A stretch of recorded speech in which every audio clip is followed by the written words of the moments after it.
Alright, looking up under here, you can see where it's dripping from. It's dripping actually from up here, the top one. And when I went ahead and pumped the brakes, it actually squirted. I got to see it do that. I propped it open with a torsion bar left over from Eleanor. Just put it against the brake pedal. Let's see if we get lucky and manage to snug it up. I think it's broken, but you know what? It's not even a 10. I think it's an 11. I brought that with me anyway, just in case. And no, they're tight. Alright, go ahead and get that out of here then. Might as well just start loosening it now. Oh, you know what? Looks like it's rusted to the master cylinder. That's not a good thing. It'd be nice if I had one of those 6-sided wrenches, which is just special for this. It has a little split on the C-shaft end of here. I can put it over the line and then slide it over that. I think what I'm going to do is I'm just going to cut this, and then I'll put the hex end over it. Looking up here, I can see the axle beam is actually wet. That's where the brake fluid squirted to when I pumped it. Alright. One more try here. I don't know if that turned or if it just started to eat it. Yeah, it's eating the nut. Alright, we're cutting it.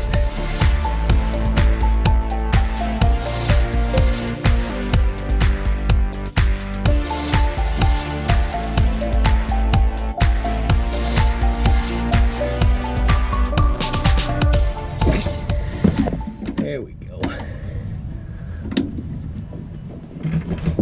Ooh, that sucker's on there good. There we go. Now, I just hit the lower line, and that was not a good thing to do. Be careful, I don't want to compromise that one too now. I don't know if this end is going to be any good. I'm hoping that I can reuse it for the new brake line that we're going to make today. But this was probably entirely my fault. But seeing as how this line has probably been on this car since I first got it, it's probably, I guess compromised, I guess you could say. A little bit of rust maybe got to it or something. I don't have any idea how old the line actually is.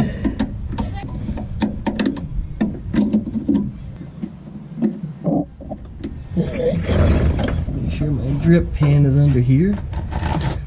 Yeah, that end doesn't look that bad. It's a little rusty on the outside, but I think I could treat that and reuse it. It's not chewed up from the wrench. And that's really what's critical. Once the wrench eats up the nut on that, it's no good anymore. Oh, damn. Screw the pliers. I took it off with my bare fingers.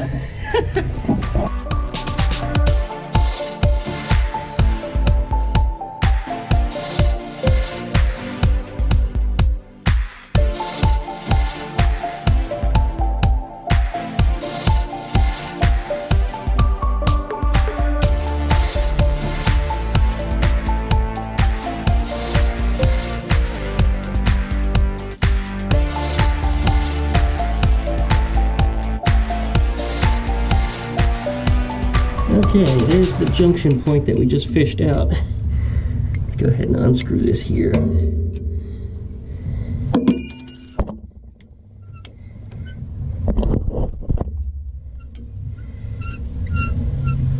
This is probably going to drip. So let's put it up high, facing upwards. Alright, I got to looking around. I knew I had some stainless steel line, and I thought about reusing those ends over again, but the more I thought about it, the more I realized those ends were junk. So digging in that same toolbox, I found some brand new ones. Thankfully, I keep these whenever I get brake lines that are the wrong length or something, or just they get kinked or something gets screwed up. I always keep the ends off of them. You probably should too, very useful. Seems to be some kind of party next door. And we're just gonna go with it. But anyway, these ends should slide right, yeah, and they do. No problem. Let's go ahead and get this cut to the right length. That way we got a piece made. The other reason I didn't want to reuse those ends is because when I tried to remove it, you could see it was fused via rust to the other line. So I never could turn that at all. In fact, the whole line started to twist off. So yeah, that thing was shot. So anyways, that goes on the junk heap. We will use this for one thing though. for figuring out how long of a line we need. And it actually could be a little shorter than this, so I'm not worried if I make it a little bit shorter than that. So let's go ahead and just get this pulled out straight as we can get it. Yeah, this brake line that's here is actually too long. Yeah, I think that'll do it. We'll cut it off right over here. How do I do it, you might ask? I actually use just a pipe cutter. The pipe cutter makes a nice straight clean cut on it. Just like that. And then I use the part that's hooked here as a handle. Usually just a couple passes and it'll go right through it. When it comes to crimping ends, you don't want to use a saw or something on it. It leaves the end too jaggy. I've cut through it by now. There it goes. There it is. Alright, we now have a good line. Let's go ahead and show how we crimp these ends. This is the part that everybody wants to see, and if you were watching me last summer, you actually saw me do this task. But it's extremely useful having this tool, and I'll provide links down in the video description how to get this tool. I bought this thing just years ago, and it's been so incredibly useful. Okay, this is my line crimping tool, and how this works is you make sure, for Volkswagen anyway, that you have the 4.75 millimeter DIN ends. And these are the ends that make that little bubble mushroom head. And you put your line in there just like that. But before you do anything, just so you're not stupid like I've been a million times, you put your end on there first. Because of course, once you crimp the end on there, it's permanent. You're not gonna be able to get it off without cutting it. So you slide this in here, drop it down in there, just like that. Close the door, put the pin in, crank this down, just so it's snug. You don't want to crank it until it's like super tight. Push that out of the way. That's just a little too tight. You want to make sure the line is protruding about 1/4 inch or so. This tool has a flat end. Align the flat end with your line. Alright, the flat end goes in there. You pull it, and what this does is it aligns the tool and the line all in one place. Then we switch this around to the 4.75 DIN end, and you make sure that's going to crimp in there, and then you pull the handle. Pull it over until it stops. It takes a lot of force on stainless. There it is. Release this, pull the pin, take that off, and we've got a perfect bubble end. Just like you would get from the factory. In fact, mine actually usually are a little straighter and better looking than the factory ones. So, yeah, very, very happy with that. Okay, now we want to do the same thing to the opposite end. So first, of course, put your end on. Boop. Okay, put our tool together. 4.75 DIN end faces out. Close the lid, pull the pin. Snug this up just a little bit. Pull the handle so that way everything gets aligned. There it is. Tighten it up. Switch it over to 4.75 DIN, pull handle. I don't know if that crimped. Yeah, it did. Pull. Takes a lot of force. You make sure you have a vise when you do this. You don't want to do it on any other tool. Loosen, open, pull. There's our perfect bubble end. Boom. Just like that. We now have one perfect, brand new, stainless steel brake line. I got some bends started on it already. But that's okay. We'll go ahead and get this thing set up, and we should have it on the car very, very shortly.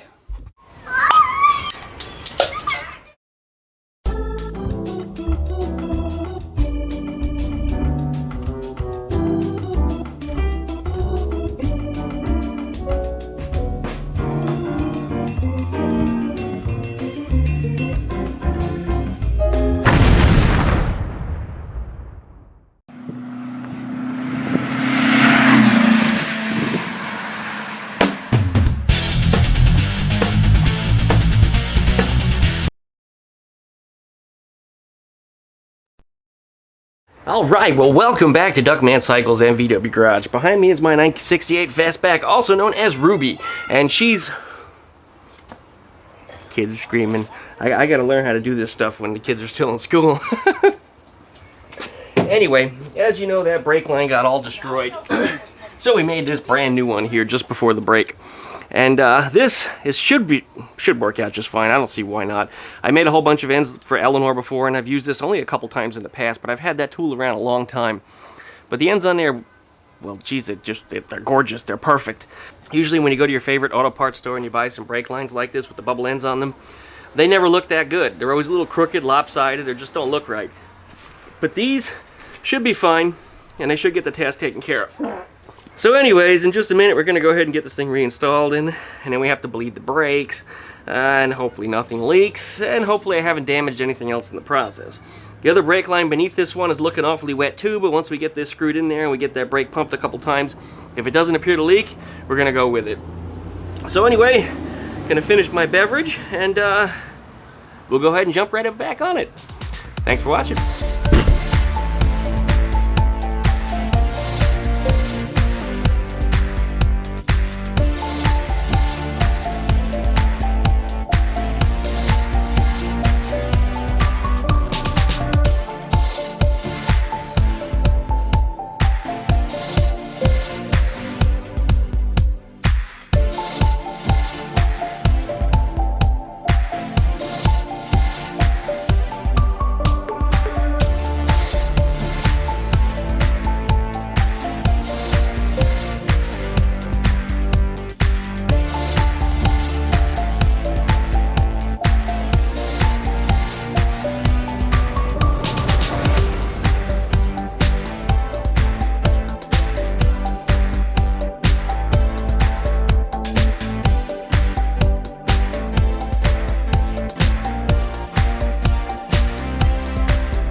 Okay, we're doing something here I've never done before, but anytime I've learned a shortcut or, figured one out, it's always a good thing, right? Anyway, we're leaving the wheel on here, and I'm going to go ahead and try to bleed this front brake. I'm going with the furthest one, of course. The rear circuit was not affected, so we're not going to do the rears, at least not until I find something's wrong with them anyway. Okay, we're already starting to see some air bubbles coming out of it. This sucky tool is fantastic, and I will post links down in the video description for one, if you'd like one yourself. Right now the bleeder valve is open, of course.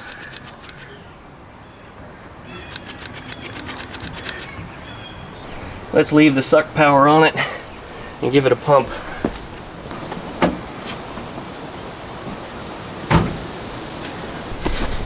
The pedal actually feels a lot firmer than it did.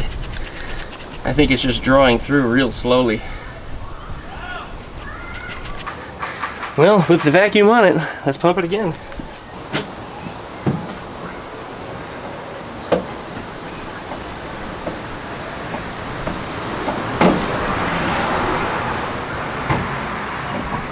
Okay, now we're seeing a lot more fluid coming out of here. Nice and foamy. Alright, that's what it took. While this had a vacuum on it, I gave it a couple pumps and it forced it through the system. Still getting a lot of foam through there though. We'll go refill the master cylinder reservoir real quick and snug this up, of course, and then dump this into a safe container. Let's see what this side does. Otherwise, we are almost done.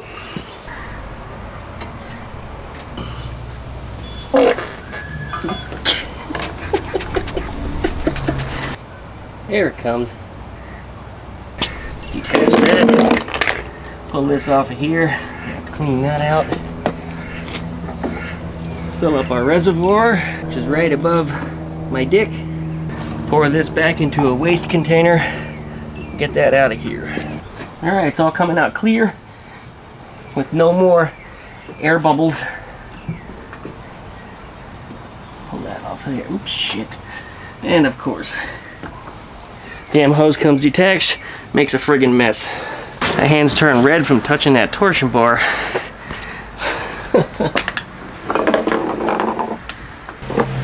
Alright, that should bleed them. When I felt the brake pedal last, it felt quite stiff. I think we're good. I really do think we're good. We're going to take it for a test drive after we get cleaned up over here. I do have a work service call I need to attend. But while on subject, the next Q&A video, we're going to clean my driveway. Well, we are back. Unfortunately, I had to terminate that video real quickly because that service call was really important to them anyway. I don't think it was that important of a job, but to them it was important, so I had to handle it with utmost urgency, and I had to shoot right on after that. So anyway, I didn't get to finish the video the way I wanted to by doing a proper test drive. Now, it has been test driven by the time I'm recording this video. In fact, it had actually made its way to the Volkswagen car show, which was actually a sub-car show at the Mustang show this weekend here in Pensacola. About 32 Volkswagen showed up. There will be a video for that up on VV the Duck VV, so I do ask that you head on over there and subscribe if you'd like. As always, check out my website, duckshit.net. There's a brand new bunch of content about to appear on there. It's going to be my social media aggregator, where all of my stuff from everywhere will appear in one place. So you can see everything that is the Duckman, all in one location. As always, please like, comment, subscribe, pluck that dingle belly, that way you can get updates every time that I upload a new video. Thanks for watching, you guys. I really do appreciate it, and we're going to have more Fastback videos coming right to you right here on this channel, DuckmanCycles. Thanks a lot, you guys. Really thank you much for watching, and as always, we'll see you next time.